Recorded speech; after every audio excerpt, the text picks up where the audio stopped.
Nós estamos aqui agora, no momento de oração, uma quarta-feira de oração, para pedir a Deus, para agradecer. E é muito bom, mesmo à distância, que toda situação envolve, né? Nós podemos ainda nos reunir. Reunir para louvar ao nosso Deus. E hoje nós vamos falar um pouquinho sobre um capítulo do livro que nós estamos estudando toda quarta-feira. Ouse Pedir Mais. É de Melody Mason. E hoje é falando sobre de Laodiceia a uma vida plena. Eu queria que vocês abrissem comigo Apocalipse 3, 15 e 16. Apocalipse 3, 15 e 16. Vamos manter as Bíblias abertas e vamos orar mais uma vez ao Senhor. Pai querido, Deus amado, nós te agradecemos, Senhor. Te agradecemos porque sabemos que teu Santo Espírito está conosco. Te agradecemos porque sabemos que tu pode transformar as nossas vidas. E isso nós desejamos que seja feito.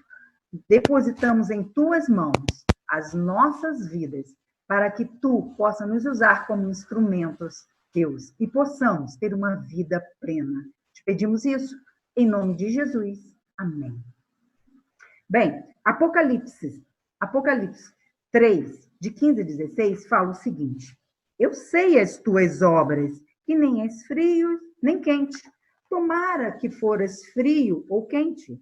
Assim, porque és morno e não és frio, nem quente, vomitar-te-ei da tua boca. Essa é a condição da igreja de Laodiceia. A igreja que era morna, a igreja que não era espiritualmente viva. Mas aí a gente vai lá para João 10, 10. João 10, 10. O que diz lá? Começa assim. O ladrão não vem senão a roubar, a matar e a destruir. Mas eu, disse Jesus, vim para que tenham vida e a tenham em abundância. Bem, esse capítulo de hoje fala um pouquinho sobre a experiência da própria autora.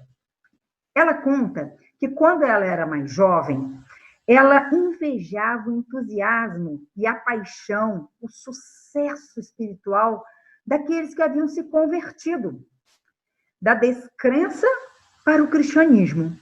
E ela questionava-se, por que ela não conseguia ficar tão empolgada em relação a Deus e a verdade? Ela via exemplos, como o de Doug Batchelor, que ele era rico, ele tinha tudo de melhor, mas não tinha Deus ainda. Não tinha se encontrado com Deus. Ele somente viu isso quando ele se refugiou numa caverna, na montanha. Aí sim, ele descobriu as verdades bíblicas que encheram sua vida de um fogo maravilhoso para falar do amor de Deus. David Asherin, ele era um skatista. E esse skatista, quando pegou o livro Grande Conflito, ele teve sua vida transformada. Agora, ele dedica sua energia e força para a pregação do Evangelho. Sherry Peter, ela era viciada em drogas. E ao descobrir o amor de Deus, ela saiu das ruas e foi para um estúdio de televisão compartilhar o Evangelho. Ivor Meyers, ele era um cantor hip-hop. Ele tinha um prestígio, ele estava prestes a ganhar milhões com sua música, quando Deus o chamou. Hoje, ele é um pastor e pregador internacional. Ele foi chamado por Deus para impactar vidas. E por causa de sua iniciativa na Operação Chuva Global, nós hoje temos 10 dias de oração que em todo o mundo é feito uma vez por ano. Ela, então, conta mais da sua história. Ela foi criada no Adventismo, ela nasceu numa família adventista do 7º dia. Mas era um adventismo morno do Ocidente moderno.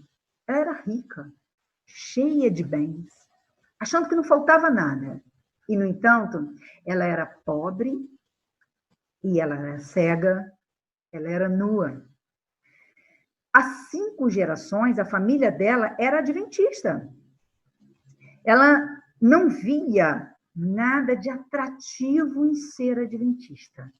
Ela gostava dos cultos familiares, mas ela não gostava de ir à igreja.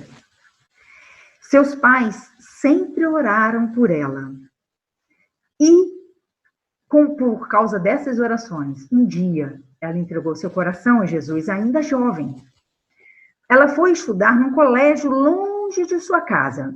E nessa época, a oração se tornou algo real para ela. Ela começou a desenvolver um alicerce sólido para a fé que ela tinha. E ela então começou a se envolver em toda e qualquer coisa que ela achava que levaria a um crescimento espiritual. Ela trabalhava em diversos ministérios, na liderança, ela trabalhava com jovens, ela fazia trabalho missionário, ela viajava pelo mundo. Ela estudou depois enfermagem, se tornou uma enfermeira e começou a trabalhar próximo à sua casa. Ela continuava a viajar, mesmo sendo enfermeira, ela gostava de aventuras, ela gostava disso.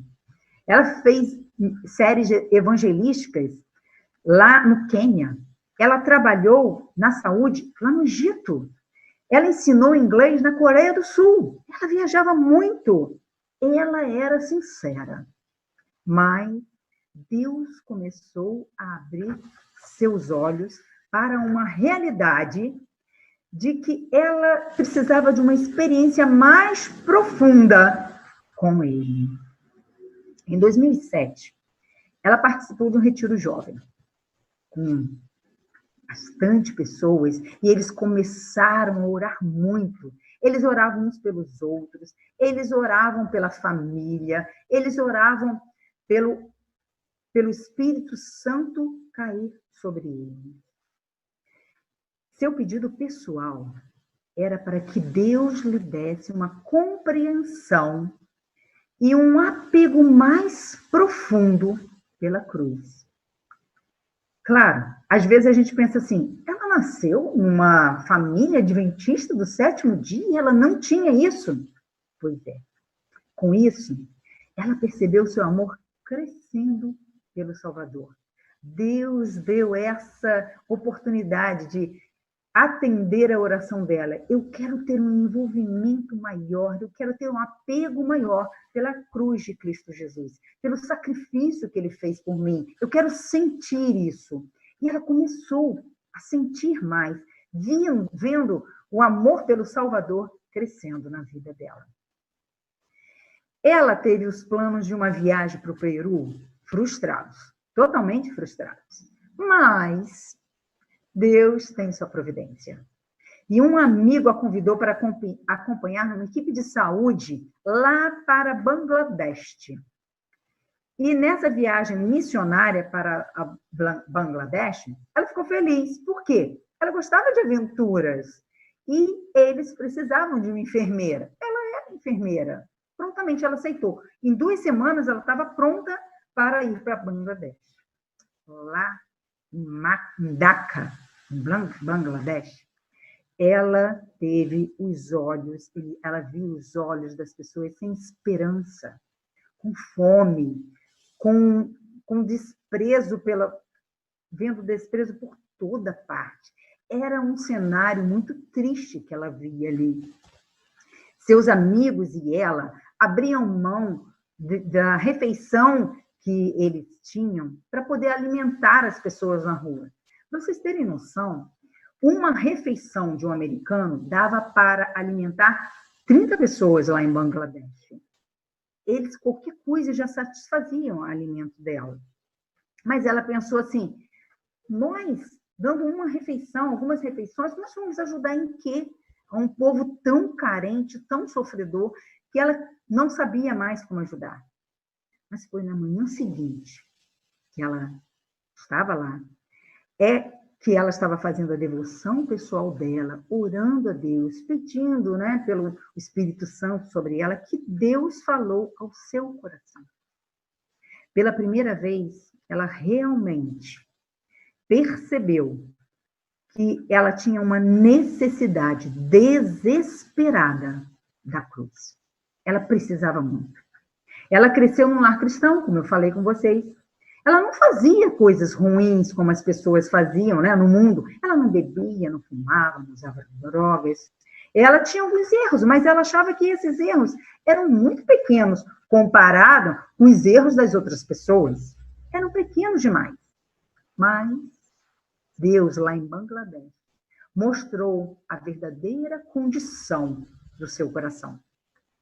Ela tinha orgulho das suas realizações, de sua aparente bondade. Ela tinha compaixão humana, mas ela não tinha compaixão divina. Muitas vezes isso acontece conosco também. Nós fazemos a obra de Deus, nós trabalhamos por Deus, nós gostamos de fazer o trabalho dele. Mas qual é o motivo que nos faz fazer este trabalho? Será que esse motivo é apenas para que nós apareçamos, para que as pessoas vejam, olha, ela faz um trabalho maravilhoso, ele faz um trabalho maravilhoso, ele é um verdadeiro cristão? Ou será que nós estamos tendo a compaixão de Deus pelas pessoas? Será que nós estamos trabalhando para que nós apareçamos? Ou será que nós estamos trabalhando para que Deus apareça ali? Aí, neste momento, lá em Bangladesh, ela percebeu que, em vez de se importar com a salvação dos outros, ela se importava com as fotos que ela tirava da viagem para depois mostrar para os amigos. Olha o que a gente fez, olha que maravilha, olha como estava aquele povo, olha como a gente pôde transformar, olha como eles ouviram a palavra de Deus, ou olha como nós podemos alimentar aquele povo. Muitos de nós fazemos o trabalho de Deus apenas para aparentar para os outros. E não é isso que Deus quer.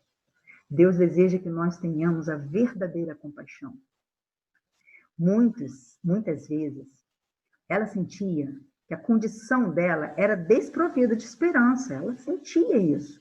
Ela era humana, ela sentia que seus pecados eram enormes. Ela chorava em desespero aos pés de Jesus, perguntando: será que o Senhor pode me salvar? Será que a minha vida espiritual foi tão baixa que eu não tenho mais como? A vida espiritual dela era, às vezes ela estava muito bem, às vezes ela estava lá embaixo se sentindo mal. Quantas vezes nós também nos sentimos assim?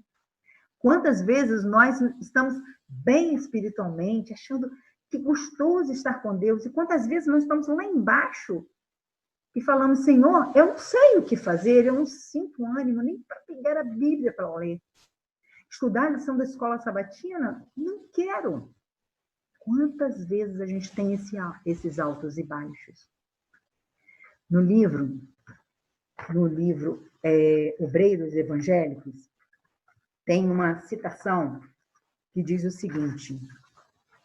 Ellen White diz o seguinte, lá na página 161, diz o seguinte: o pensamento de que a justiça de Deus nos é imputada não por algum mérito de nossa parte, mas como um dom gratuito de Deus, é um precioso pensamento.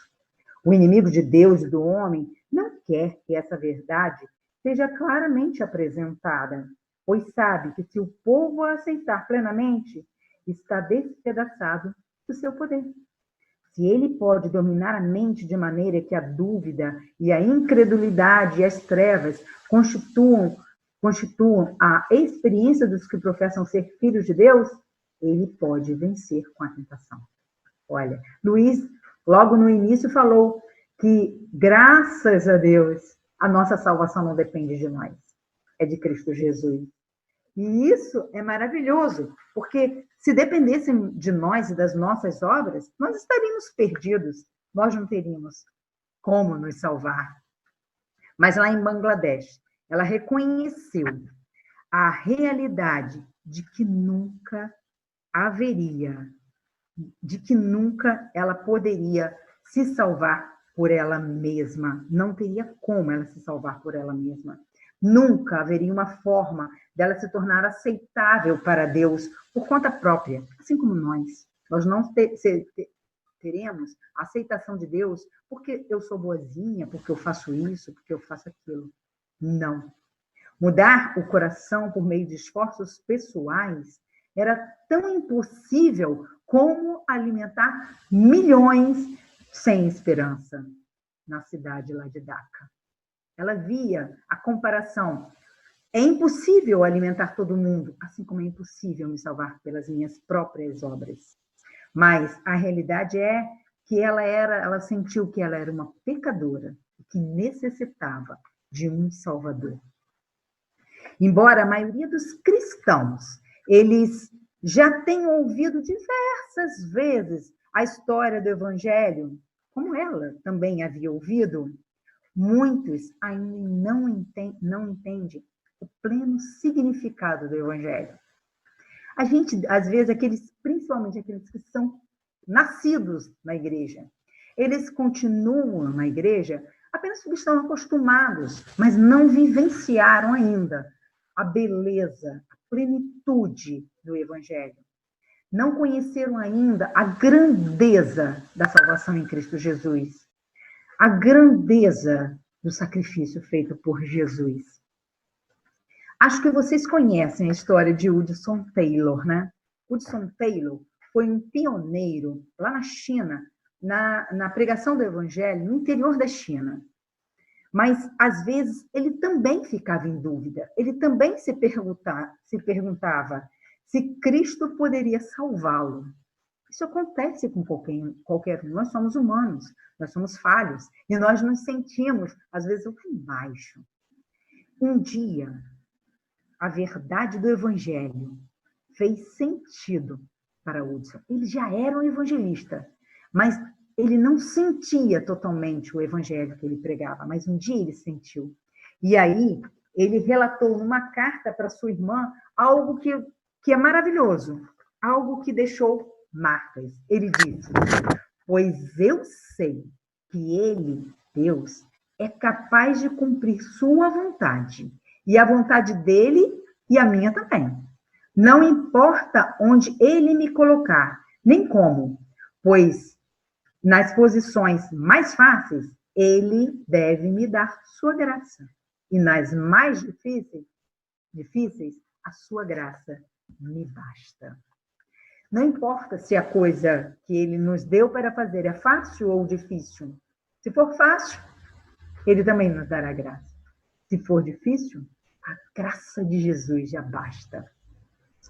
E com frequência, quando se cresce dentro da igreja, né, esse tesouro maravilhoso que está bem à nossa frente, não é reconhecido.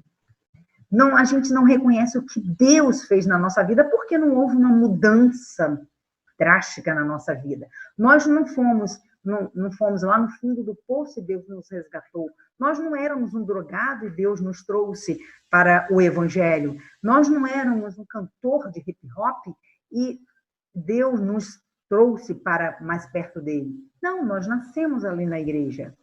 Mas quando nós reconhecemos que Deus nos transformou, nós então podemos ter os olhos abertos e ver o que Ele pode fazer por nós.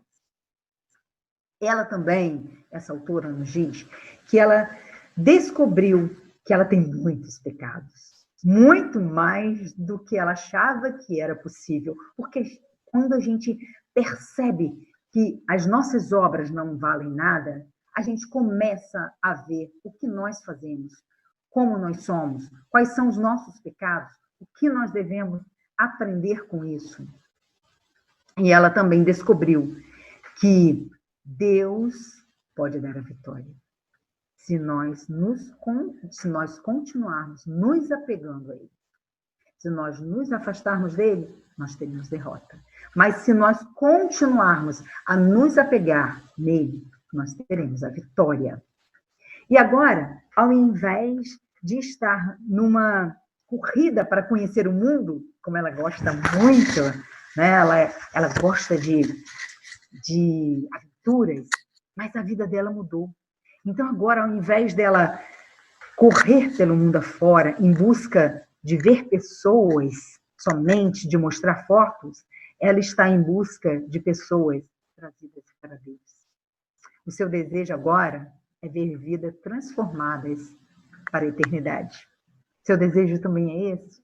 De agora buscar vidas para que conheçam a Jesus e ela tenha sua vida transformada também? Ao invés de depender das suas emoções, ela diz que as emoções são muito instáveis. Ela agora aprendeu a fundamentar sua fé na palavra imutável de Deus. Que é isso que nós devemos fazer. Nós não devemos confiar em nós mesmos, nas nossas emoções, mas sim na palavra imutável de Deus. Em vez de se orgulhar com as suas habilidades, porque ela tem muitas habilidades, nas realizações espirituais, ela prega, ela é oradora em diversos lugares, e muitos de nós, às vezes, fazemos isso também. Temos dons que Deus nos deu, mas ao invés dela agora se orgulhar disso, ela reconhece sua verdadeira fraqueza e dependência da força divina. Quando nós fazemos isso, Deus cresce. A história lá de Bangley Hope é um orfanato. Quando ela esteve lá em Bangladesh, ela conheceu esse orfanato. Tinha apenas 68 crianças. Um casal de missionários adventistas lá dos Estados Unidos dirige esse orfanato, cuidando de 68 crianças abandonadas. O que são 68 crianças cuidadas enquanto há tantas lá na miséria? Agora, existem 133 pessoas, talvez agora até mais um pouco. A gente pensa assim, mas é tão pouco. É tão pouco. Mas se a gente fizer um pouquinho de cada vez, nós podemos alcançar muito mais. Se você fizer a sua parte, Deus fará o restante. Não importa se às vezes a gente pensa assim, mas eu vou dar isso daqui é tão pouquinho, eu vou fazer isso daqui é tão pouquinho, não vou fazer não. Não. Cada coisinha que nós fizermos para Deus é importante. Porque nós passamos a reconhecer a nossa dependência de Deus. Nós passamos a ser instrumentos nas mãos de Deus. Deus nos resgatou para uma vida de pecado, para que nós divulguemos as suas bênçãos. Ele não nos tirou lá do Egito para ficarmos lá no deserto, de jeito nenhum. Nós não temos que ficar no deserto. Ele deseja que nós ajudemos outras pessoas, saindo do deserto também. Ele nos resgatou da espiritualidade desértica de Laodiceia, para podermos resgatar outros laodiceanos. Se nós estávamos na mornidão de Laodiceia, e ele nos tirou dessa mornidão, é para que nós possamos enxergar outros laodiceanos, outros que estão mornos, e ajudá-los também a sair dessa mornidão. Há cristãos que eles se orgulham de terem sido tirados do Egito. Eu estava lá no lamaçal, e Deus me tirou, e agora eu sou um verdadeiro cristão. Só que ele continua no deserto. Ele arma a sua tenda no deserto ali e fica. Ele continua num acampamento no deserto, num cativeiro. Ele não continua fluindo as bênçãos de Deus. Ele não continua a transmitir esse amor de Deus.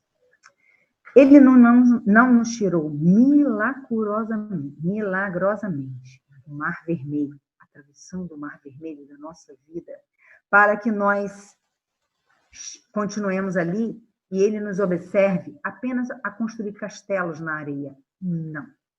Deus não fez isso para que nós façamos apenas castelos na areia, continuemos ali na nossa mornidão. Não. Ele quer nos conduzir a uma terra que mana leite e mel. Mas será necessário levantar acampamento para isso. Nós não podemos continuar ali acampados e continuarmos na nossa mornidão. Não. Nós temos que sair da zona de conforto. E sair da zona de conforto, às vezes, nos machuca. Às vezes, nos traz decepções. Às vezes, nos traz tristezas. Às vezes, nos dói. Mas só assim nós poderemos continuar essa jornada e alcançarmos uma terra que mana leite e mel. Mas Se Deus tem mais para nós espiritualmente, como nós nos contentaríamos com tão pouco? Nós não podemos nos contentar com pouco. Tá bom aqui. Aqui já é o suficiente para mim. Não é o suficiente. Deus tem mais. Deus deseja dar mais para nós. E como nós vimos no início, em Apocalipse, sobre a igreja morna, os membros que são mornos. Mas Jesus diz que veio para nos dar vida, e vida em abundância. Ele não deseja que nós continuemos tristes, que nós continuemos mornos. Ele quer que nós tenhamos uma vida transformada. Para isso, nós precisamos estar com a vida entregue a Jesus, pedindo a Ele que o Espírito Santo atue em nossa vida, que só o Espírito Santo poderá transformar. E que nós tenhamos, então, um encontro verdadeiro com Deus. Que nós possamos ver na cruz de Cristo o amor que Ele teve por nós, ao dar sua própria vida, ao morrer, ao sofrer aquilo que nós teríamos que sofrer. E agora nós temos vida. Vida em abundância. Você também deseja isso? Você deseja ter uma vida transformada? Se você nasceu num berço adventista e ainda não teve essa alegria do Evangelho, essa modificação em sua vida, esse amor de fogo que você deseja partilhar com outros, olha a Deus.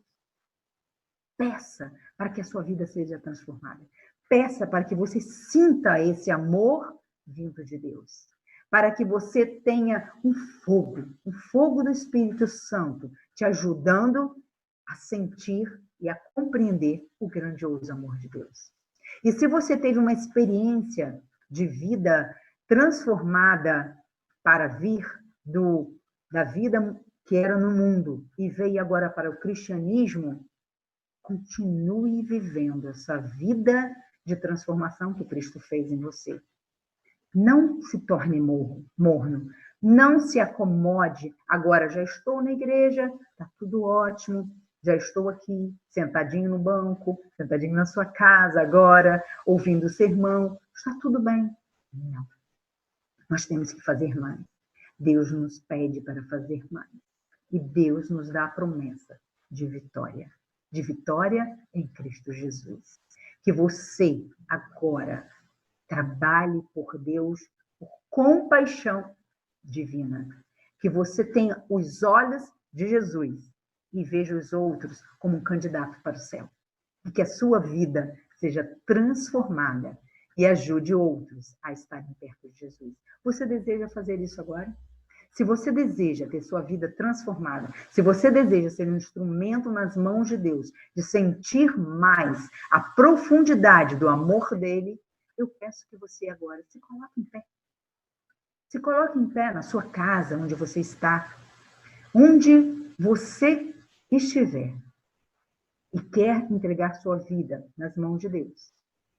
Vamos agora, então, inclinar as nossas frontes e clamar a Deus pela descida do Espírito Santo em nossas vidas.